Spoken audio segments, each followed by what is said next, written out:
Hello, everyone. Welcome to the show. We're your host, Cohn and Sybilla Bakzaza.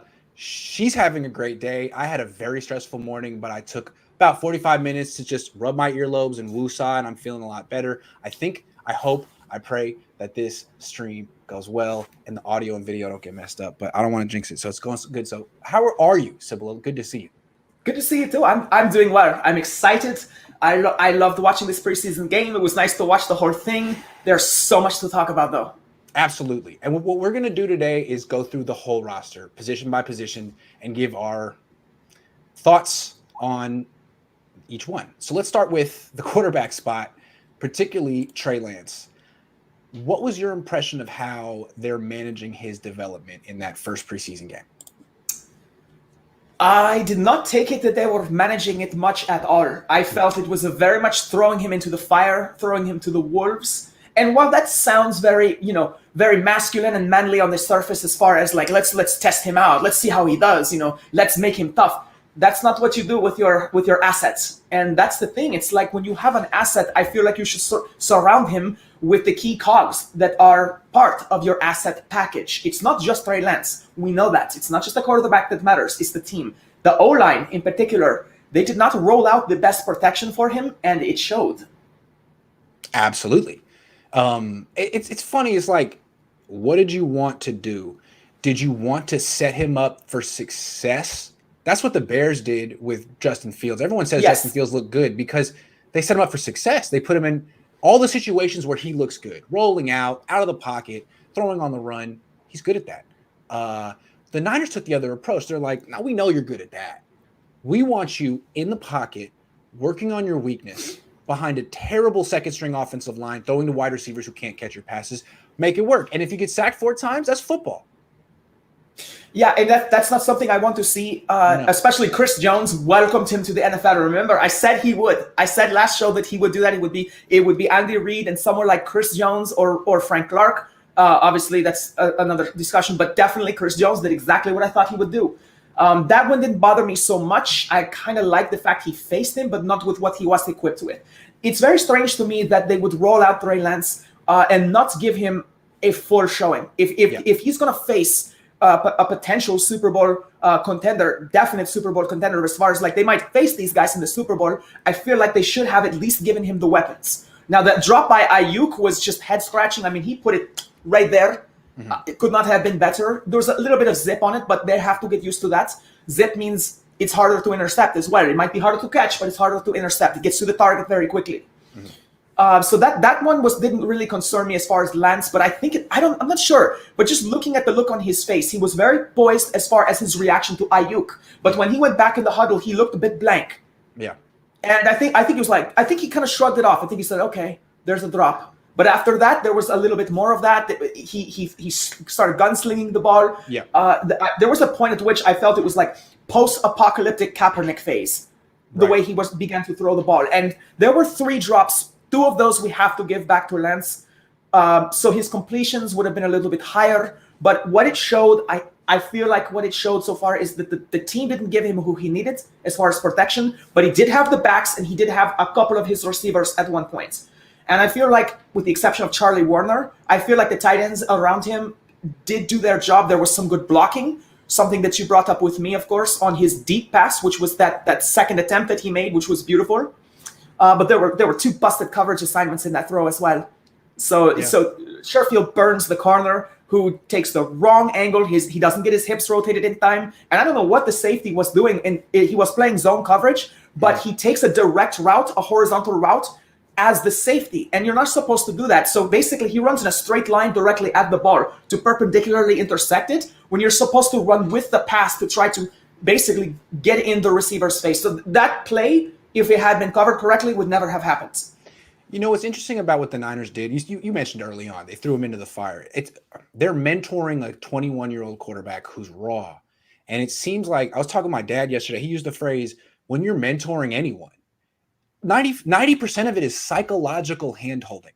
You understand? You know what I mean? Like, you're good. We're going to get there. I believe in you. As opposed to, you think you're good? Let me prove you wrong. Let me throw you to the wolves and show you how not ready you are. And it seems like like Bill Walsh, for example, he went slow with his quarterbacks, but he always did a lot of psychological handholding and set them up for success. When they put Joe Montana in the game early on in his career, it was in positions where he would succeed, where he was playing to his strengths, not where he would look freaking like a fish out of water. And that's what I felt like Shanahan did with Trey. I understand working on your weaknesses. You do that in practice. When you put him out there in front of the fans, you want to create confidence in the fan base, in the team, in the player, in himself. And I feel like that was hard to accomplish when he was running for his life 90% of the time. Absolutely. And I think Kyle Shanahan, he struggles on the leadership aspect of things. And you're not the only analyst that took that response. I listened to Stephen A., the Rich Eisen show. Everyone noticed that Kyle Shanahan exhibited essentially poor leadership when it came to the management of the emotions of Trey Lance. And it doesn't matter what theater you're in, whether it's military or sports or the civilian sector, private sector, whatever. You don't just set people up for failure. You can see what they do under fire. That's completely different. Yes. For instance, Kyle Shanahan could have thrown some really complicated schemes at him, called up some really difficult plays, put him on the run, made him throw on the run, made him throw outside, that sort of thing. That's how you test Trey Lance. You don't test him by saying, let me give you worse offensive linemen against Chris Jones. Yeah. Because I know you'll get hit. Right. And it's like, look, I understand, Kyle. Like, I wouldn't have done it that way. I would have done it how Matt Nagy did it, but you did it your way. After the second sack, make an adjustment, dude. It's a preseason game. Even if it was a regular season game, you can't let him take those hits. And they are avoidable by design. Get him out of the pocket. Get the ball out of his hand. Run the ball. All kind of things you can do to avoid those hits. And that's why I was asking the question after the game, like, why did you let that happen? Why didn't you? You're such a good play caller. By design, you can avoid these things. And his answer was, that's what we wanted to do. It's like, man, I don't think that's what you wanted to do. And you're lucky. There were other hits he took that weren't sacks. He got crunched when he was outside the pocket. Lucky he didn't get a concussion or something worse. That's all I wanted to say. Don't let that happen again. Trey Lance is a really tough guy, but that does not excuse getting him hit. And if you watch his body language after his hits, after he got hit by Chris Jones, he took one more pretty big sack. But after that, he began diving for the ground. He did. He began rolling up like Peyton Manning, basically. Yep. And that's I was happy with, as far as like, I don't want him to Jimmy Garoppolo with it, where he runs to the outside. He's like, oh, I'm going to take one more guy on and blows his knee out. But so I like to see him get down and dirty the way Frank Gore was so good at doing, but at the same time, getting under things with the way he was crumpled. And there's a difference. He wasn't avoiding he was purely avoiding the hits. He wasn't just taking the sack.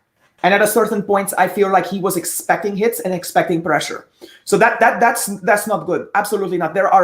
If you look over at the way Mac Jones was coached, that he was set up for more success, and he's a lesser. Basically, Trey Lance is Mac Jones plus a body, and maybe even a sharper mind. Yeah. So there's no way that Trey Lance should not be able to get away. I feel like he was told to stay in the pockets, but also there were times where I feel like he did look to the outside to get away, but the O-line, they were pushed backwards. The only reason that it looked like there was some protection is because they were getting pushed back into the pocket. And that's what the Chiefs are really good at, is collapsing the pockets and taking the quarterback down perpendicularly. And that's exactly what they did. Absolutely. So Kyle, do better. Absolutely. Better. Because again, I know I've seen what the offense looks like with Trey Lance. You've done a very good job creating something that accentuates all of his strengths. You can show some of it without revealing all your secrets, and you can keep him healthy and create some confidence in him, in the team, in him, and in the fan base. That's good. That's all good stuff. Unless you really don't want him to play this year. And I wouldn't understand that. No, and even if you don't want him to play this year, you still want him to develop. One of my favorite analysts is Mark Schlereth, who made the point that this is a quarterback that's tooled to throw on the run. So that sounds great as a fan, like, oh, I want to see him throw on the run, and I want to see him drag defenders. That's not why you throw on the run. You throw on the run because of the running game. Because of what it opens up over the middle of the field and what it does to the defensive package for the next play. That's what this mobile quarterback who can throw. I actually flat out will say he's a much better passer, I feel, and will be better than Lamar Jackson. I'm not saying he's a better runner, but he brings a little bit of that Lamar Jackson running. He's tougher physically. I think he's tougher than Lamar Jackson. I didn't see Lamar Jackson run over people the way that Trey Lance does on the goal line in college. I think Trey Lance is beefier. But what he does is he has a little bit more touch when he's not running for his life. So if it's a designed rollout pass, I think that's where he would thrive. And again, it's like Kaepernick fell apart on his own 2 feet. Like certain things he did not do well at the end of his career, but he was also miscalled and mismanaged. That's exactly what we saw was the end of Kaepernick's career in this game as far as the play calling and the management of his physical assets. One more thing I want to say before we move on. You said Schlerer said he's a natural thrower on the run. He is. And let me say what that means. When he's in the pocket, he is not a natural thrower. He's working on his mechanics. His mechanics come and go. He's young. All of his inexperience comes out. But when he's throwing on the run, he's an athlete. He's not thinking about it. He can do it in his sleep. It's like a basketball player who's just a little bit more natural shooting off the dribble than catching and shooting. You know what he's really comfortable rolling. Like yesterday, he rolled to the right in practice on the run and got all the way outside the numbers, threw the ball as hard as he could while sprinting to his right and hit Richie James Jr. 20 yards down the field on the sideline in the chest, and Richie James Jr. dropped it, of course. But it was like, it's a gorgeous throw, and he can hit that 9 times out of 10. When he's in the pocket, it's just more of a learned, practiced motion. When he's rolling, it's natural. That's all I want to say. And that's why another reason why the Niners have to give this guy as many opportunities as possible to throw in the run. I think Carson Wentz is the exact same way. Yeah, absolutely. And Carson Wentz is a pretty good runner, too. He's hard to bring down at the second level. The other thing is, too, this is a new toy that Shanahan has. And what we saw yesterday was pole vaulting with a broomstick, the plays that were called. It's just not what you wanted to see with Trey Lance. They have to give him the opportunity to use his athleticism correctly. Absolutely. I mean, if they're going to start Jimmy Garoppolo, they at least need to give Trey Lance an opportunity to show something without having 3 arms tied behind his back. And the Garoppolo plays were called perfectly for Garoppolo. Yes. They were the short passes, barely past the line of scrimmage style. He went 3 for 3, which cool.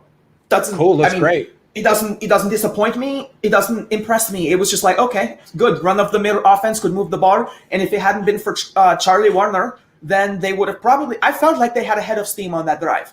Yeah. But regardless, I mean, that was just classic Garoppolo. There was nothing new, nothing bad. And look, again, the Niners were working hard to make him look good, and they did a lot of psychological hand-holding, none for Trey Lance. So yeah, they kept him in the pocket while dialing up deep plays. That's right. James Foster says Jimmy did fine with a makeshift offensive line yesterday in practice because he gets rid of the ball quick. Lance is not there yet, which is why Jimmy will start. A couple of things, real quick. You weren't there. He threw a pick yesterday. It was his 8th pick at camp. So did he do fine? Also, he played with Mike McGlinchey, Laken Tomlinson, Alex Mack, Daniel Brunskill. If Jimmy Garoppolo were playing in this game against the Chiefs with this second-team offensive line, he might – and he had taken those 4 hits, those 4 sacks that Trey Lance would have taken, he might have gotten hurt. Yeah. Chris Jones would have gotten him more than once, that's for certain. And the other thing is he's not as physically big and strong as Trey Lance. So Trey Lance is harder to take down, and yet they took him down with what looked like most of the time. And I can get it from James Foster's perspective when it looks so bad. I mean, basically what Shanahan showed us yesterday is that Trey Lance is not ready. Now that's not true. I don't necessarily believe that's true, but it's almost like that's what they wanted us to see. Right. He's not ready to be a pocket quarterback, but I know based on what they've shown in practice and how every team uses these young quarterbacks is he's not going to be a pocket quarterback. He'll throw from the pocket enough, but there's going to be zone reads, there's going to be rollouts, there's going to be improv, and that's why he's going to be the starter. That and the fact that he doesn't throw a million picks. Yeah, the Titans and the Ravens game last year, where they kept Jackson more in the pocket by design of the defense, but also the play calling, nearly lost the Ravens the game. And finally, Jackson, in his own mind, I feel like he was like, enough. And he just took off for 52 yards or something like that. And that's what won the game, because he finally returned to his route. And that's kind of like what Trey Lance should be allowed to do. It's you have to adjust your play scheme. And that's why Trey Lance looked so bad, is because of the O-line, the play calls, and those drops on a rookie quarterback, that did not help. Any quarterback who's playing behind a second-string offensive line, playing with second-string wide receivers, and forced to stay in the pocket is going to look bad unless they're a great quarterback. A great quarterback. That's really hard to do. Pocket passing is really good, and if the Niners wanted the best pocket passer, they would have drafted Mac Jones. But they didn't, because offense is evolving, and the pocket is not necessarily the most advantageous place to throw a football. I think it's better to be on the perimeter, because no disguises in the coverage, less pass rush. And if people aren't open, you have clear running lanes. That's just how I feel. Clear running lanes, and that's the thing. If you look at the Ravens, the 49ers have a good chance of, because it's always them and then us, as far as like 30 yards from Correct. rushing yards. Yes. Lamar Jackson is just a freak of nature. He's amazing. He's a great runner. But the point is the 49ers would be able to recoup some of that gap in yards just by opening up Raheem Mostert and Garman and Sermon and Mitchell because of the element of Trey Lance, which was not featured yesterday. I think this is actually one of the most important things. It's not the passing game. It's how much better the run game can be if the passing game reflects the run game. That's what Trey Lance does. It's not that he's going to just light us up like I don't know, John Elway or Peyton Manning in yards. It's that he's going to murder the defense's confidence when it comes to the run game, and he's going to open up different play calls for Shanahan. Shanahan's got to play with this. This is exactly the kind of quarterback he needs. And yet, he's not doing it yet. Now, maybe Shanahan is in practice. I just cards don't to the understand. chest. I don't know. He's doing it in practice. It exists. If they weren't installing a Trey Lance specific offense, I'd be losing my mind right now, and I'd be talking about it. But they did. They have. I like it. It's good. Just show some of it. Let him have a good outing. The way that the Bears let Justin Fields have a good outing. I honestly, if he had like a really good outing with a good O-line on the first series, I would have considered taking him out after one or two series, just because you know what, this is a team that doesn't need any more study on him, and it's a team that, first off, there seems like there's amnesty between these two teams, and that's the nature of sports, but they don't have good intentions to each other on the field. No. So that could have been managed differently. Better, more elite offense underneath him. Take him out after one or two series, game over. That was a good opportunity for the Chiefs to tee off on the Niners franchise quarterback. Seth says, and it's not like the Chiefs gave the Niners that opportunity with Patrick Mahomes. Anyway. Yeah, he had a miserable series. There's no other way to put it. They contained him like it was nothing. And you know what? Andy Reid did not call any plays that put him at risk. Right. Very conservative game plan. I think, honestly, what it was, hey, do you want to go out there today? Do you want to put your helmet on? Yeah, coach, I'd like to put my helmet on. Okay, cool. And I'll call you 3 lousy plays where they can't hit you. Yeah, that's right. That's it. That's all it was. Seth says Chiefs were scared of Trey. You know that, Grant. I don't know. Trey might have been scared of them Chiefs, man. They were beating him up. I felt bad. I love trash talking, especially as a safety, and I did a lot of that, but Chris Jones gets the last word. I hate that, but it's true. He's over there. If he reads this comment, he's just going to laugh. Jeremy says, sup with it, Grant. You should do a show grading the rookie quarterback class to give fans an idea where we stand with our pick. Simply, did you play high school football? Yes, Cairo American College over in Egypt. But I honestly feel like it was more competitive at the intermediate level when I was playing in Washington State. All right, we got to move on to the next topic because we have 9 more. This topic is how Jimmy Garoppolo is regressing. This is something I've seen. Fans haven't seen it because he went 3 for 3 with 3 checkdowns and 2 checkdowns and a screen, I forget, in the preseason. So what I'm seeing from Jimmy Garoppolo is he's getting a lot of positive press. It's always like Jimmy Garoppolo played really well today in practice, except for the interception he threw. And I'm looking at it like he's thrown a lot of interceptions. I'm charting everything. He's thrown 8 picks in 15 days. His interception percentage is 3.3, which is way above the league average, but it's consistent with what he did last year. And you look at his TD-INT ratio in camp, 9-8. Not good. But you say, it's just camp. It doesn't matter. Well, it wouldn't, except for the fact that his last 11 starts going back to 2019, his TD-INT ratio was 10-10, 1-1. So it seems like this is a trend that goes back almost 2 years. And I feel like either he's regressing or the book on him is so clearly defined that he's kind of falling underneath the weight of it, crumbling underneath the weight of it. What do you think of that?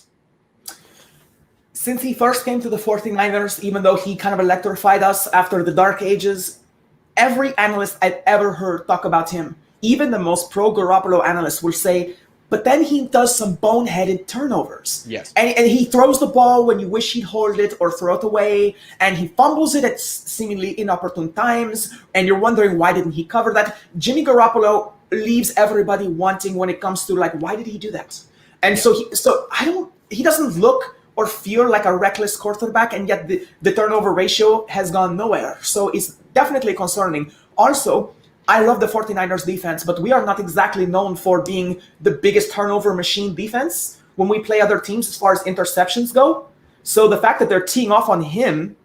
Well, the nature of the To me, picks are that's- so concerning because it's not like Brett Favre who would see double coverage and he's like, I don't care. Challenge I'm it. throwing it. Yeah, I have the Right. strongest arm in the world. He's not like a guns. He's not making gunslinger He's picks. throwing it, and then he does not see it, and then He he literally gets doesn't angry see it. afterwards because he. And I think that's the you know how sincere he is Yes. because he's a. I mean, I love him as a person. Yeah. But definitely, I think you're right. I think he definitely is not seeing things. I hear him on the field, like he'll throw the ball and he'll yell like almost before it hits Fred Warner's hands, like, "Oh my God, I did it again." But I was like, okay, like, how do you fix that though? If you're a coach, I wonder, how do you teach a guy to see the underneath coverage when he hasn't seen it for years? I don't get it. Does he have astigmatism? I don't get it. So that's a big problem. And I think, look, real quick, if they let Jimmy start week 1 just to be conventional, it'd be the conventional choice, right? Go with the vet. I don't know how long he'll keep the job. I don't know. I mean, because they're not going to be calling plays for him in the regular season the way they do in the preseason, where it's just 3rd and 15, check it down, call it a completion, call it a day. No, man, you're going to have to make throws to win. And from what I've seen in camp, you're just as likely to throw a pick as you are to throw a touchdown. Jimmy. Yeah, that's not a good scouting report. That's for certain. No. That's bad. Yep. Yeah, we're all talking about Trey Lance's readiness. What about Jimmy's readiness, man? I think this is a guy who's still very inexperienced, who's got tough days ahead because the book's out on him. I mean, just to talk a little scheme, you don't have to worry about the zone read. You don't have to worry about scrambling. You don't have to worry about quarterback spies or any type of improvisational play. If he holds the ball longer than 2 seconds, you got the advantage. What you got to worry about is all the throws over the middle. You don't have to worry about throws to the wide receivers outside or deep. You don't have to worry about playing 2 high safeties. I mean, I think it's pretty cut and dry how you defend him. And I don't see how he's going to really triumph over that scouting report. He's limited, and you can really prey on those limitations. Agreed. Absolutely. Sorry. Will says, a while back I had said Kyle wouldn't like Trey bailing on plays too early, and I think this is him forcing Trey to see the plays develop. He knows he can escape, but he's still forcing him to wait. Yeah, Kyle is in love with his plays, when really in actuality the best play in football is the playground, off-schedule, improv play. That's the best play because the defense can't do really that much. Yeah, circa Patrick Mahomes. Yeah, because all of a sudden, all the little tricks that defenses can do when the quarterback's in the pocket are irrelevant. Blitzing doesn't matter. Whatever disguise you had in the secondary doesn't matter. Now it's just play man-to-man for 4 seconds, 5 seconds. Good luck. And if you do a good job, he scrambles for 10 yards. So your beautiful X's and O's don't really matter as much anymore. Take your ego out of it, Kyle. Russell Wilson is the master of that, and I think this person makes a good point as far as like the nature of why the Kyle is forcing him to do this, and I think it's evident by his response where that's what we wanted to do. That's what we always do. It's how we coach quarterbacks. Hey, man. Yeah, see, I don't believe in coaching a quarterback to your scheme. If you're going to draft him, you scheme for him. Thank you. And that's the point. That'd be like doing like, I don't know, like screen passes to Jerry Rice all day. And that's why I was saying, basically, hey, Kyle, if this is how you want to call plays, you should have stuck to your guns and drafted Mac Jones. This was a Mac Jones play. Or go insane with the O-line if he's going really to keep Jimmy.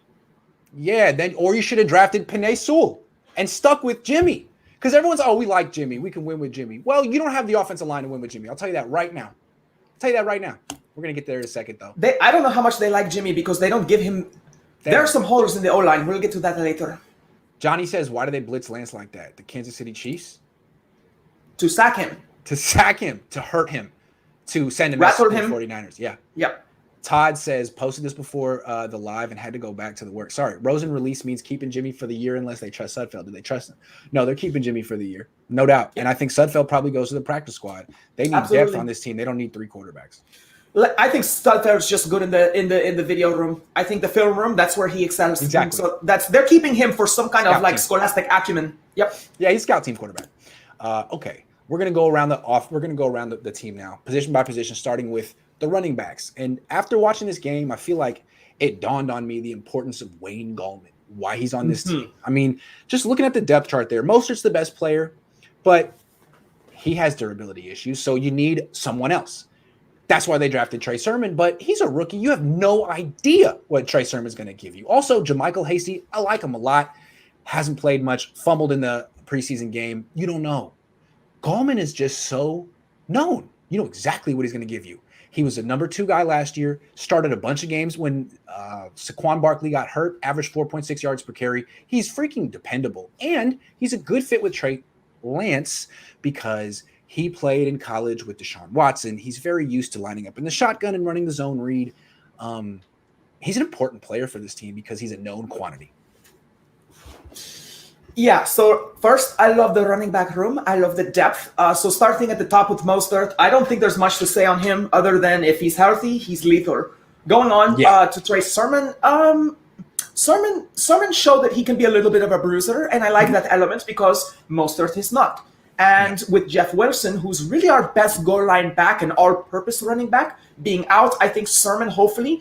But like you said, you don't know. It's an unknown. I have hope for Sermon. I saw a little bit from him that I feel like, no, nothing was bad here. It just wasn't great.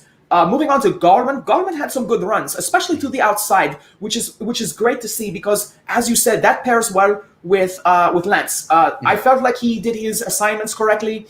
There was nothing overly flashy, but there was nothing particularly wrong in what Gallman did. So Gallman is a spell back. He's just going to spell Mostert the workload to keep him healthy. Sermon as well, and Gallman's insurance to Sermon if one of the two of them gets injured, because if Mostert gets injured, then it goes Sermon and Gallman. And that's, I don't think we will be in the fire if that happens, but I do think that losing Mostert is it cannot happen. That's where they're important. JaMychal Hasty, go ahead. You had something to add. Real quick, you had mentioned earlier that like just Lance being on the field is going to supercharge the run game. When they put him on the field with the offense, with the first team offense for 2 plays a day now in practice, that's what they've gotten him to. And every time it's him in the shotgun, zone read, handoff. They don't let him keep it. They don't let him throw it in front of the media at least. So, and what you see is 20-yard runs up the middle from Sermon, Gallman. He runs that zone read with Gallman and Sermon, not Mostert as much. Mostert's more of an I formation guy. So I think what we're seeing is when they do run this and they run it with Lance, Gallman's going to have big runs. He, like as Gavin points out here, he didn't really have him in this because in of this the game. cars. Yeah, he they did not, just like he like did not this. suit Lance, he did not suit Gallman. Gavin, you're right. He didn't look like much during the Chiefs. Neither did Trey Lance. Didn't look like much at all. No. Because Kyle Shanahan made a choice not to show what he's been showing in practice because he wants to keep the element of surprise. I totally understand. Just don't get your quarterback hurt in preseason, please. Hasty says, John says Hasty looks hungry. Yeah, man, his legs look way bigger. It looks like he's an NFL player. I believe in him. He may have to start the season on the practice squad though. Although if he keeps playing he may not make that fumble. That came on second effort though. It did. He was almost down. Yeah. But you know how they say either you have to just learn to get down. In regular season, you're gonna hear so many analysts say, "Oh, that fumble." It's this is why they say you just got to accept that your tackle sometime and get down. That's what that was. But he's in preseason. He's trying to carve out a role for himself against an enormous depth chart. I had no problem with that fumble because what an effort to fumble that ball. I mean, it just bent out and everything. It was. I'm okay with that. I don't worry about that. Final is Elijah Mitchell. I'm interested about him. I mean, he's hurt. He was a 6th-round pick. It seems like the Niners are creating the opportunity of like put him on IR, redshirt him. They've done it with 6th-round picks in the past. Tim Harris Jr. comes to mind. So curious to see what happens if he plays in a preseason game. We can take him seriously, but until then, it's looking like IR for his rookie season. All right, let's go to the wide receivers. It's hard to project which ones are going to make the team, but now that they've cut Josh Rosen, I think it's likely they only keep 2 wide receivers. I think they can keep 2 quarterbacks. I think they can keep 7 wide receivers. So do you want to try to name who they are right now?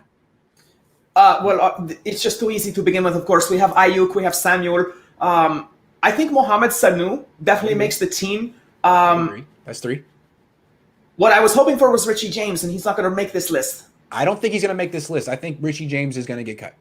Yeah, so I want to see in a regular season game, obviously Sherfield caught that one pass, that was great. I kind of like Sherfield as a security blanket to Trey Lance. It seems like they have a little bit of chemistry, so I feel like as a backup, at least, right. And he's doing so well. He might split time with Sanu as the number 3 guy. He's doing so well. Remember, last set I called for him as number 3 as a potential. So that's he's it so for much Benjamin. more explosive than Sanu, and he's young. He looks good. Yeah. Yeah. What do you think about Webster? I think Webster's going to make the team as well. I think And as a return man. Yes, that's why. I mean, as a kick returner for sure, maybe even as a punt returner, although I want to see what Ayuk can do as well. But this kid's electric. It reminds me a little bit of DeAnthony Thomas from 10 years ago. Very, very fast. So I think he'll make the team. Webster is number 6. I think they could keep 7. Who do you think the 7th would be? No, we missed one. Hold on. So no, we're on Webster's 5. So 2 more spots. Man, I would have to say, I mean, who would your 6th pick be? I'm not saying this. See, I'm trying to stack another quality pick, but as far as the ones I'm sold on, I'm really only sold on those 5. Right. That's fair. I think those are the top 5 on the depth chart. Juwan Jennings, I think. I was going to say him. It's weird. It's not like I don't want it because he's a receiver. I want screen passes to him with Kyle Juszczyk out in front of him. That's what. And can you imagine Kittle and Juszczyk paving the road for this guy? Yes. Could anyone tackle him? I mean, seriously, he could drag D linemen with him. So I think Juwan Jennings as a gadget player, I think like what they're trying to do with Tim Tebow, and it's just not going to work as well, is what we could do with Juwan Jennings as far as the fact that this is just a tough man, not overly fast. He's evil. He has bad intentions, as they say, for the secondary. I would love to see the strong safety have to deal with him at the second level. With Juszczyk and Kittle somewhere down there. And don't forget people like Trent Williams. That guy always ends up decking some linebacker. Juwan Jennings he would be the resulting action of what we have in place. So I think Juwan Jennings. Love it. That leaves one more. If they want to, they don't have to keep 7. They could go with, an extra offensive lineman or something like that. But I wonder what they do with Jalen Hurd. They drafted him in the 3rd round. He's hurt. He's healthy. Like they're basically saying, play once every 2 weeks, show something, but be healthy. They may just give him a spot as a 7th wide receiver to see if he can ever get healthy. Richard Craycraft and Benjamin have not stood out to me in any phase of the game. So that's why I'm almost comfortable with 6. But there's no other offensive lineman that would revert to the practice squad that's even worth having as an extra lineman on this team. So I get our O-line, we are precariously in the position like last year. So maybe carrying a 7th receiver is not a bad idea. So I think you could go with that. Yeah.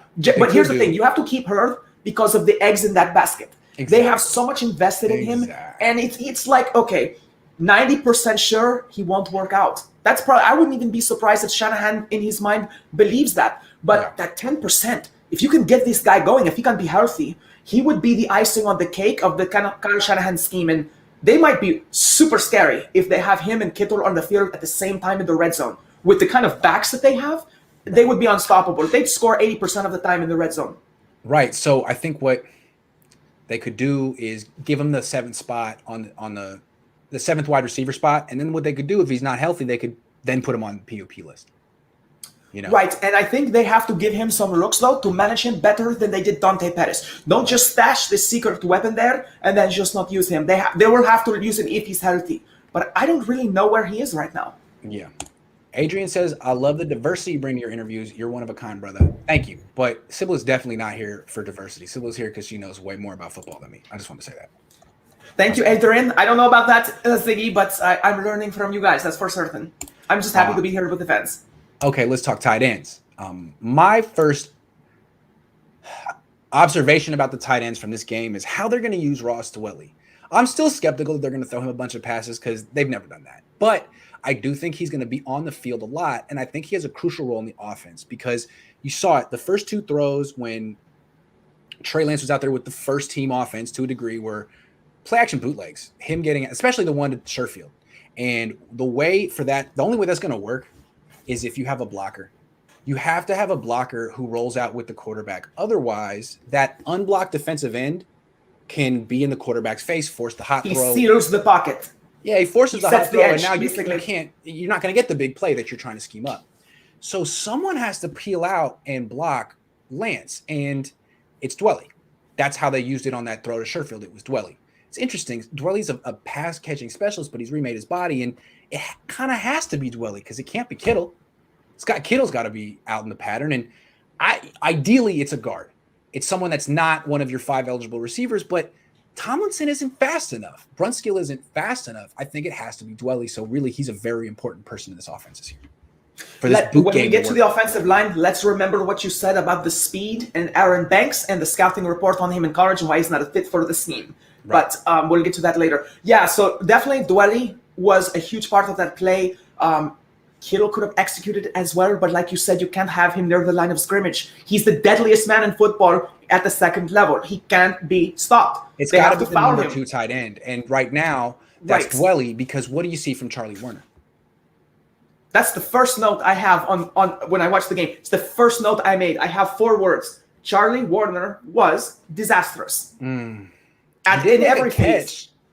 A catch. But a catch. Yeah, but it was, you know what that catch was? It's the same way that CJ Beathard and Nick Mullins could look really good sometimes, and why Kittle is a beast, but they give them plays that are high percentage plays, and they scheme them. And the thing is, was it Rosen that completed that to him? Who it was Lance.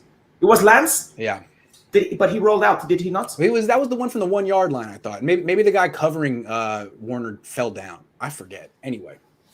Yeah, it just doesn't seem like he's shown enough to take playing time away from Dwelly in any phase, blocking, receiving, anything. Yeah, absolutely. Yeah, so Charlie Warner is not the third tight end I want to carry. It's Jordan Matthews. It's Jordan Matthews because of his size, his ferocity, his hands. I think he has some of the best hands on the team if he's focused. If he's into this, if he's focused. And you know what I saw from him that I haven't seen since he was on the Washington football team and healthy? And even then, that's a demoralizing place to play in the past. I mean, just talk to Trent Williams. But I saw fire from him.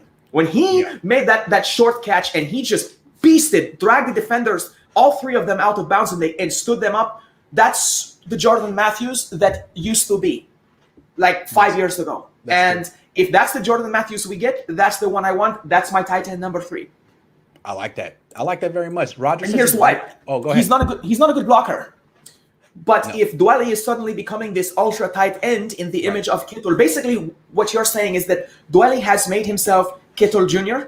He'll do all the dirty work while Kittle gets the glory. That's right. But in the end, he's still elite. And so then that's when you want height, size, and hands. And that's what Jordan Matthews. And the other thing is, if one of the first tight ends gets injured, then you're like, okay, we still have the size and we still have the hands. We may not have the blocking, but we've got Juszczyk, we've got Trent Williams, and we have either Kittle or Dwelly left. So there's no sense in carrying 3 blocking tight ends. I want to say something though. I think it's important for them to carry 4 tight ends. It just occurred to me because think about it. It's got to be Warner. Here's why I say it. If they want this bootleg game to be a real important part of their offense, and it should be. Well, what happens if Dwelly gets hurt? You can't do it with Jordan Matthews. No offense. You can't do it with Jordan Matthews. You don't want to do it with Kittle. That's why you need like you need to go too deep at that Dwelly spot because that function, that role in the offense is so integral, that blocking role. So I think they got to keep 4. It just dawned on me. It's because I'm telling you, if Dwelly gets hurt, you got to rip that page out of the playbook for the day. So that might be why Warner got so many looks. Yeah, I think you might be right. In fact, that might be exactly what Shanahan is telling you. He's validating that. Yep. 4 deep. Hey, Jalen Hurd. I don't know if they can keep 7 wide receivers. You might want to show something, just between us, Jalen, you and me. Yes. Roger says, or learn to block. Roger says, is Lance learning how to slide in practice? No, they don't do that. Maybe they should, but they don't. I think they were asked about it, and Kyle says it's dangerous. This fan here is protecting our assets. That's all we ask of Shanahan. Yeah, that's right. Official BNA Music 88 says, in a parallel universe, Marcus Lattimore, Vance McDonald, and Hurd are killing it for the Niners. Yeah, Marcus Lattimore. He had opportunities. He had talent too. Right? Yeah, okay. The depth at the offensive line. I don't know. The Niners may have a good offensive line. I'm not sure. But the depth, I think, is so bad that it's going to hold them back because you can't count on all 5 starters starting all 17 games. Like you're going to have guys like Jalen Moore start a couple of games or Tom Compton, and that's the problem. If Trent Williams misses a single game this year, Garoppolo is in danger. Yeah. Physical danger. His life will be in danger, as well as his ability to walk properly. I mean, that is very scary, and that's where Aaron Banks was supposed to be good. You know, the pedigree of Notre Dame and the fact that they brought him into the round. They did high round I love that you do that. Because in French, in football, they make such a point of not pronouncing French names like you're going to lose World War II if you acknowledge their Frenchness. You know what I'm saying? So I love that you do Notre that. Dame is so famous en France. They call it Notre Dame or whatever they call it here. I won't do it. I like that. I like that anyway. I won't do it. You got to draw a line somewhere. Exactly. Yeah. It's my Maginot line. Exactly. I like that. So Aaron Banks was supposed to come in here and really, like, when you see the size of him, what he looks like, how he works and everything like that, it just seems like, oh, okay, here's a baby Trent Williams coming in here to kind of sort of, here's the thing. He's 320 pounds, correct?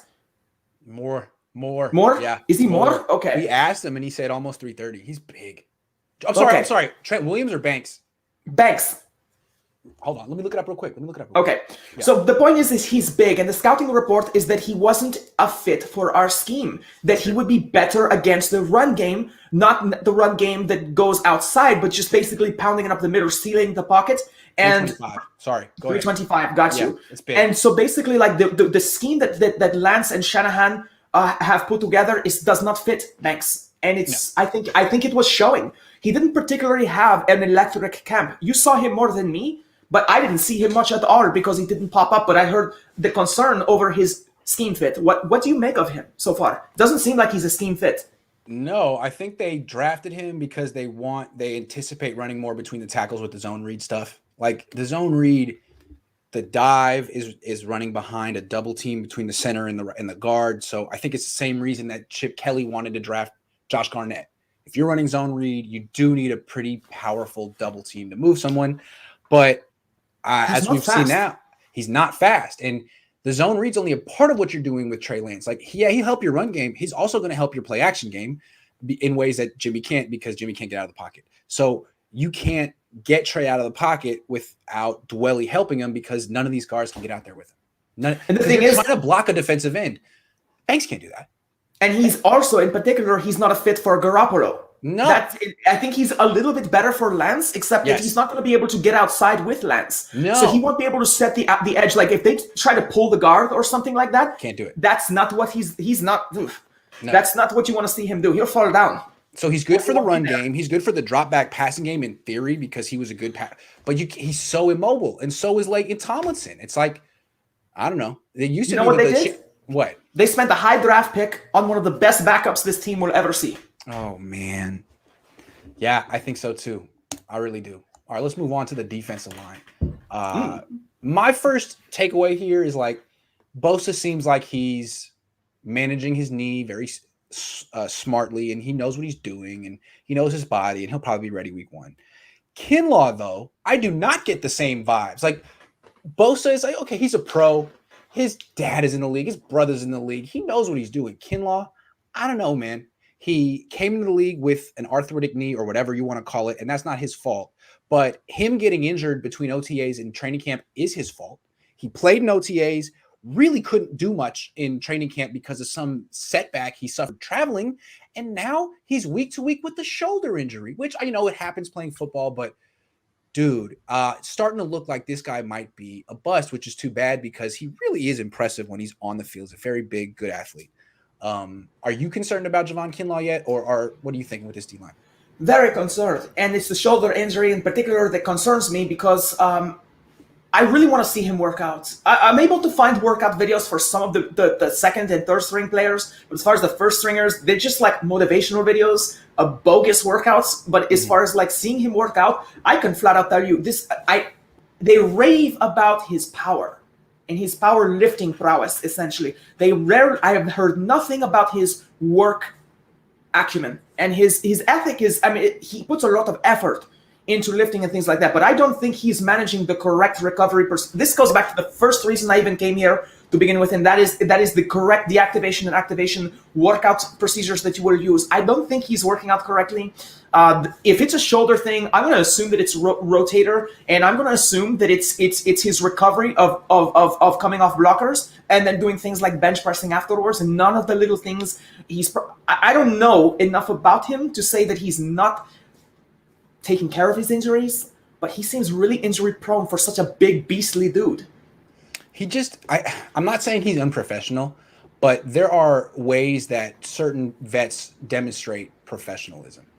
And a guy like Trent Sherfield's a good example. Like, they're always out there every day. They're not hurt. They're taking care of themselves. They do what they need to do to show up. Javon Kinlaw, I mean, he is there every other day. He has new injuries. And when he does practice, like, I mean, it's fun to watch, but he dances like throughout the entire warm-up, which is cool. But it's like, dude, you should be like the guy who's really serious, doing everything right. I don't know if you've earned the right to kind of just float through work. Like, you should be the guy who's the attention to detail guy, not the like, I'm super dope, I can do whatever I want guy, because you're not. You were in college, you're not now. And I think a better look is like, I'm really serious. This is business. And you don't give off that vibe yet. And I think you need to. It's a minor point, but all these things make me question, like, are you doing everything you need to do as a pro? It's kind of strange because when he's interviewed, he's ice cold. Like, I mean, you wouldn't figure him for being sardonic or something like that when he's at practice. So I was really surprised to see that in some of the training camp highlights that I saw. So, like, my question, like, do you like to work? I know Trent Sherfield likes to work. I know Kentavious Street likes to work. I know Buckner likes to work. Armstead works. Like, what's up, man? Or did you just kind of find a way to take training camp off? What was that? He gets a lot of, how to put this, he gets a lot of hype compliments on his manliness. Size. And everything like that. And I think that has made him a little bit fat on that. And he's going to have to realize that, eventually it's not going to be the only thing that keeps you on the field. Look, my ears go up when someone gets drafted and all the teammates and coaches, the best thing they can say is he's big. Like, yo, I've covered a lot of big players who weren't good. You got to tell me something else. And so far from what I've seen from him is he's big. And he does move well for a big guy. Like, he can run down to the sideline and make a tackle that's outside of his area, but I don't see it as a pass rusher, which is, I'm assuming, why they drafted him where they did. So, Javon, you're still young, but we're going to need to see, like, a maturity from you. Because whether you like it or not, you're replacing DeForest Buckner, who could run for, like, Senate right now. Exactly. Barry Baller 18 says a couple of guys that played well Saturday, but not getting love. Givens, 2 near sacks and shot a gap, blowing up a run. I like Givens very much. Thank you for calling that out. And Sean Coleman was good, but now hurt. I did a film review of my YouTube channel showing who balled out. Well, check that out. Barry Baller 18, everyone. He's good. That's the thing with Sean Coleman. I've seen him before. Yeah, he's good. Sean Coleman hasn't ever played with the Niners. They've had him for like 4 years. He gets hurt in preseason. That's too bad. Yeah, and we hadn't gotten to Givens and some of the other guys, but yeah. So, like what Grant was saying, as far as like Kinlaw's seeming apathy, we're not saying he's apathetic. It just seems like he leaves us wanting more. Givens gives us more, and he's smaller. Yeah, and that's the humility of those smaller players. Like, if you look at Tom Brady, for instance, where he was drafted, he's not fast, he's not athletic. Guys like that work hard, but then there's guys who are physically gifted, like Defoe, who work hard and they're gifted. And when you put that together, you're lethal. And I don't know. It's hard to get inside Kinlaw's head. I don't want to say that he doesn't have ethic because I don't know him well enough to say that. But these injuries are concerning, and that's where we are right now. We're not out on him, but we are concerned. Yes. And I don't want to say that I think that Javon Kinlaw is apathetic. I just think he's like a lot of young players who don't quite understand how serious you need to be to make it. And I think he's always made it by being the biggest dude on the field. No, that's great. But now you're not. And just being big doesn't get you anywhere in the NFL. You have to take this job very, very seriously because all the backups on the team who are less talented than you take the job super seriously. Like, look at Kentavious Street. Look at him. He was there every day in training camp. He kicked ass. And you didn't do that. So even though you have a leg up on him, you're letting someone who's less talented than you take your money. So I'm just saying, this is real life. This is serious stuff, man. And your draft status will help you forever. Look at Solomon Thomas. What official BNA Music said there, by the way, he makes good music. I've listened to it. Yeah. So great stuff. That's right up my alley, official BNA, because that's my pet peeve, basically, is when you skip ice. I can literally be in pain in my knee, ice it one time, and I can go run 15 miles the next day, and I'm in zero pain. That's all it takes. That's all it takes. I'm 10 years older than Kinlaw. Right, real quick. I have less in the tank. And yes, right. Javon, I'm in no pain. Yeah. Jay Mangold says you're scheduled today. I'm not doing Twitch. This is my last stream of the day. I'm getting a haircut at 1:30, my first haircut in 2 months. Then I'm packing. Then I'm going to the airport at 4. Then I'm getting on a flight at 6:30. Then I'm getting it. So it's a long day. But tomorrow, joint practice with the Chargers. I'm going to give all kind of coverage. I will do Twitch. I will do YouTube, and especially before the game on Sunday. I'm coming back. I'm not staying in Costa Mesa for a game. And love to Mangold as well. Always leaves great comments. Thank you. Yes, absolutely. So sorry I'm not doing Twitch today, but I got to take a flight. I got to get pretty out here in these streets because my hair looks terrible. Seth says Jennings answered your question nicely yesterday. I like Jennings a lot. He had a very much of a Kendrick Bourne type of exuberance that I liked. All right. He does. He's so humble too. Yeah, I like that. Linebacker. Oh, real quick, the humbleness. He was like, yeah, my nephews say they're faster than me, and they are. But, it's okay. It's like, yeah, well, you're in the NFL, and they're not. So don't take that, Jawan. Anyway. Exactly. Linebacker. Thing that stood out to me is this Michael Kendricks guy is good. He looks good in practice. They gave him $1 million. I think he's going to have a role in the defense. Obviously, he won't start because Greenlaw and Warner are the starters, but he could be the number 3 guy. Supposed to be Azeez Al-Shaair, but he got hurt in camp. He's not an established vet. Kendricks is. So it seems like they could go with Kendricks as a starter and Al-Shaair as the backup.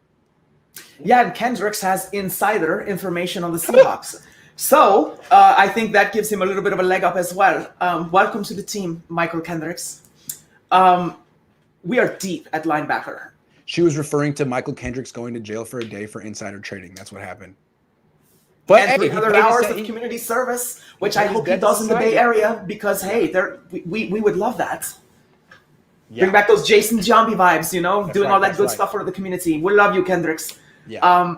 We are really deep at linebacker. Michael Kendricks is a great player. I watched him with the Eagles. He was on that Super Bowl squad.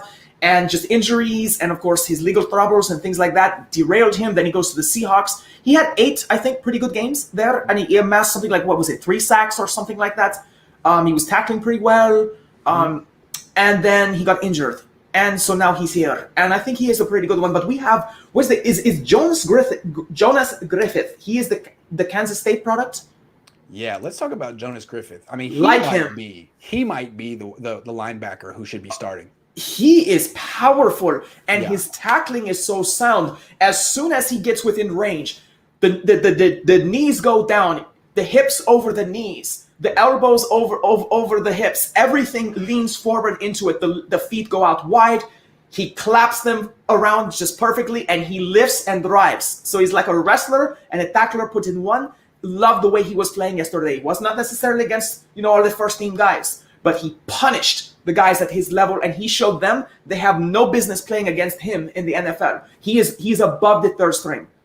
Now, whether or not he could compete against, DK Metcalf coming over the middle, these better tight ends that he's going to face, the tracking down Russell Wilson's, I think he's got some speed. He seems very athletic, and he follows his assignments perfectly. His route to the ball is perfect. Again, it was preseason. It was against guys who will not even play in the NFL. Again, other than preseason, there'll be some of them lucky to make a practice squad, but still very sound.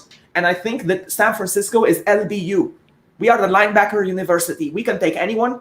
Marcel Harris, for instance, Demetrius Flanagan-Falls, those kind of guys. I think Jonas Griffith is right in the mix with those two.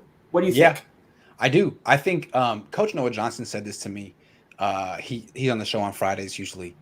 Reminds him of Fred Warner. He's tall. He's got the long arms. They kind of have the same frame. Interesting that the Niners would be developing another tall, lanky coverage linebacker in that mold. He looks really good. Really good. He seems strong as well. He seems sturdy. Yeah. When he hits people, they come to a dead stop. And, every year the 49ers have an undrafted free agent in year 2 that has taken a major step. A couple of years ago, it was Ross Dwelly. Last year, I want to say it was Kevin Givens. Some guy who spent his rookie year on the practice squad and then just exceeded expectations and got won a spot for himself in his second camp. It's this kid now. It's Jonas Griffith. He is the second year. Put him on special teams if you need to carry his roster spot that way, and then he will be there if I am a big fan of like pulling the starters out when you have a game that's in hand in the fourth quarter. And I wish they would do that more in the NFL. I wish they would manage them better. But that's where guys like Jonas Griffith, I think they should get snaps when there's a lead, a significant lead, and you carry him on special teams.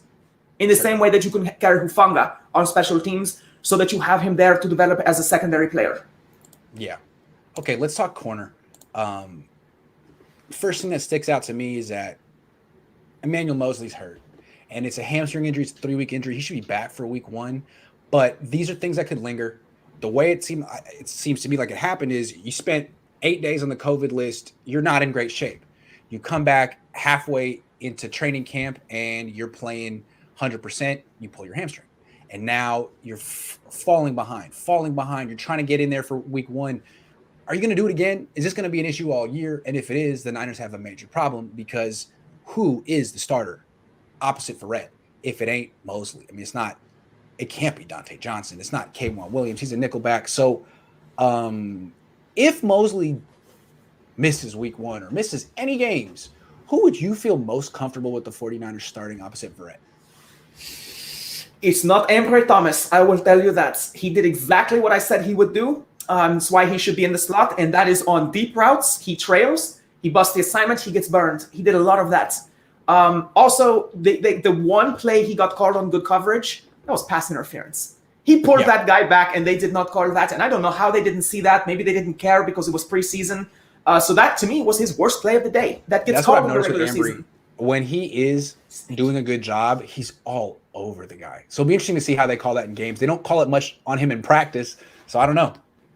Yeah. You know, this is where having Richard Sherman around would be good because the Legion of Boom, they used to say they had sticky fingers as well. That's true. You know, but there's that fine line between being in a guy's face and tracking him and interfering. That was not the line, that was over the line. So then that brings up Lenoir. And Diamador Lenoir, he played the best game of the backup corners I saw. The only thing I'll say with him, he's got to get his head turned around. He was in the receiver's way a couple of times where I don't think it was interference, but his head is just this way. And he puts his hands up to interfere with the ball's trajectory with his head facing the receiver. That's my one thing. If Lenoir is watching this, please get your head turned around, and I think you will be a lot better. But I think he played better than Ambry Thomas. What do you think? I agree. I also feel like Lenoir doesn't get his head turned around, and that's a problem. Because the guy, I remember Chris Culliver 10 years ago. Hell of an athlete. 6 feet tall, fluid, fast. It's just he could never, ever find the ball. I was like, well, what use? How useful are you really, man? So, yeah, I think right now, if Mosley's out, Lenoir is the guy who starts, which is interesting, but it's not necessarily super reassuring. Because hold on, real quick, if he's out there, they're going to target him so much. It's vicious. Right, and I think perhaps what we have to be concerned about is Lenoir. I think he makes up for some of his lack of experience by not turning his head around, because it's a lot harder to run at last. Nobody runs with their heads turned. It slows you down. So like he's close because his fundamentals are not completely sound. But Ambry Thomas is pulling on people. He's getting burned. His head's not turned around. I'm not particularly worried. It's preseason game 1, but at the same time, Ambry Thomas has got to work on that. Yeah, absolutely. Okay, so it can't be Dante Johnson. No, it's got to be Lenoir. It's got to be you. W. Webb because oof. No, oof. Yeah, that was my analysis. I wrote that down. OOF period. Lenoir. It's all him. All right, move on. Last topic. Replacing Jaquiski Tartt. This one's interesting to me. I mean, the Niners had a plan at every position this offseason except strong safety. I don't get this one. I mean, they knew that there was something wrong with Tartt. They gave him an $800,000 contract. He couldn't pass a physical. You knew something was really wrong there. Serious injury that ended Patrick Willis's career. And all the backup options were other guys on minimum contracts or day 3 picks. So it's like they don't have a plan here. The current starter is Tavon Wilson. And again, like, I don't know how long he'll last. He's going to get isolated. He's never been a successful starter in his career. He's been around. It seems to me that, I don't know. What do you think the Niners should? What's the best option here at strong safety? So Hufanga got a great reaction from a lot of fans, but I would like to sober and temper that a little bit. He got eaten alive by the Chiefs' first string offense. It was not pretty. If you recall what I said on him coming out of college, that he had a nose for the football, that he was around the football. But if there's one thing that I don't like about him, it's the angles he takes to the ball. And on the first play, he sees Tyreek Hill, where they go out, run Tyreek Hill around the edge. What does he do? He takes a straight line at Tyreek Hill. Okay, I guess this is where being a catcher in baseball is great. The scouting report on everyone, and it's why Richard Sherman, he had game speed. He may not run a 4.3, 4.4 or something like that, but mentally he runs a 4.2 because he knows what's coming. And the first thing Sherman would have done is shift the hips and back up to the outside. Whereas Hufanga just was like, kill him, and went right at him, and it looked great. And then, oh no, he got around him. If the second tackler doesn't come and clean that up, Hill's gone. So that's Hufanga. He has a great instinct for where the ball will be, but he's going to have to learn to take better routes to the ball. He does that, then suddenly his game speed goes up as well, and his slowness would not concern me that much. But yeah, it was a jet sweep, and he just completely got beaten to the outside, but it's because of the angle he took. He ran into the backfield to track down Tyreek Hill from behind. That's not usually where you want to be with Tyreek Hill. That's the thing. I don't know that he's fast enough and athletic enough to be a high-level starter. I think he could be a good backup, a good special teamer. But the way I look at this, I think HaHa Clinton-Dix is really, really important. I don't know. Yeah, he's the clear cut. I think it's got to be him. Yeah, yes. I don't know about Hufanga. Like, Hufanga's a good story, but we really got to see what he can do against first stringers, as you said, because that's where his lack of athleticism is going to. Yeah, we did. He misread a jet sweep, and then guess what the Chiefs did? Andy Reid, he's so smart. He has such finesse for the game. It's. Just a second. I gotta plug in my laptop real quick. Hold on. Let's go. Tea break. Almost. I wonder how many Oakland A's fans we have here. Boom, we're good. Sorry about that. All right, cool. All right. I talked Oakland A's baseball for like 5 seconds. Oh, yeah? Yeah. So going back, so Hufanga, to back up what you were saying, Hufanga, he demonstrates what you said because Andy Reid and that finesse that he has for this game, it's a pleasure to watch when he's not playing the Niners, but he called up another play. He was like, bad angle from the safety. All right, fine. Let's do a little vertical with him. Sends Tyreek Hill right after him. And the only way he can slow him down is to pull on him. Yeah. Pass interference. So Hufanga to the first team, this is what he brought. Bad jet sweep, misread, missed tackle, and then pass interference. Kept the drive alive, and we know what happened. So absolutely. He's not the guy yet. But against the second, third string guys, then you got to see when it's not Tyreek Hill out there, when there's not the speed and when there's not the advanced play calling, he punished people. And that's what he should do. This guy says, "Oh, Gags! Gags is your cousin." Yo, I went to college with Gags' son. I went to UCLA, and there was look at us know what to call him. I love it. I don't know his name, but he was in my apartment, and we were all playing 2K. And he's like, "Yeah, I played 2K12 as well." Yeah, I was on the. He was on the. I led the league in home runs, by the way. And I'll never forget. He referred to his dad as Gags. He'd be like, "Oh yeah, it's Gags for you, man. It's Gags." The base coach. I think Gags was the third base coach for the A's at the time. Yeah, he was because he took over for Ron Washington when Ron Washington went and got himself a head coaching job with the Rangers. That's right. So Namaste 303. I know your cousin. I know Gags' son. I met him that one time anyway. That's so cool. Love it. Yeah. Also, other person I went to college with, this guy was in the other frat. I was in Sigma Nu. Next door was Phi Psi. He was also on the lacrosse team named Scott Harris. He was a year older than me. A lot of mutual friends. He's the general manager of the Giants. Wow, awesome. He's the general. I mean, Farhan is the VP, but right under. Well, you went to school for business, right? No, I went to undergrad at UCLA. I was an English major. I don't know what he did. I met some interesting people. Business? Who knows? I don't know what he did, but yeah. Anyway. Yeah, I actually played baseball with Josh Reddick's cousin. Oh, there you go. So yeah, I love Josh Reddick. He said his nephew plays for the Dodgers. So Gags plays for the Dodgers. That's cool. That kid must be 30 now. Man. Gags Jr. Gags Jr. must be hella old now. So if he's still playing in minors, good for him. Anyway, that's our show for today. I got to go get a haircut and fly down to Costa Mesa. I'm glad that we could do this and it all worked. Absolutely. This was a lot of fun. It was my pleasure. It's nice that you can actually see stuff and we can talk about a game. I mean, we did so much conjecture and projection the last few months. It's nice. This is what I like to do. I like to be able to see things and comment on it and hear what the other analysts have to say and just see the game speed and try to pick out the little nuances of what's going on. But overall, there's hope. Yeah, there is. Thank you very much, everyone, for watching. I'll be back next time you see me. I'll be in Costa Mesa. So see you then. All right. Have a good one, everyone.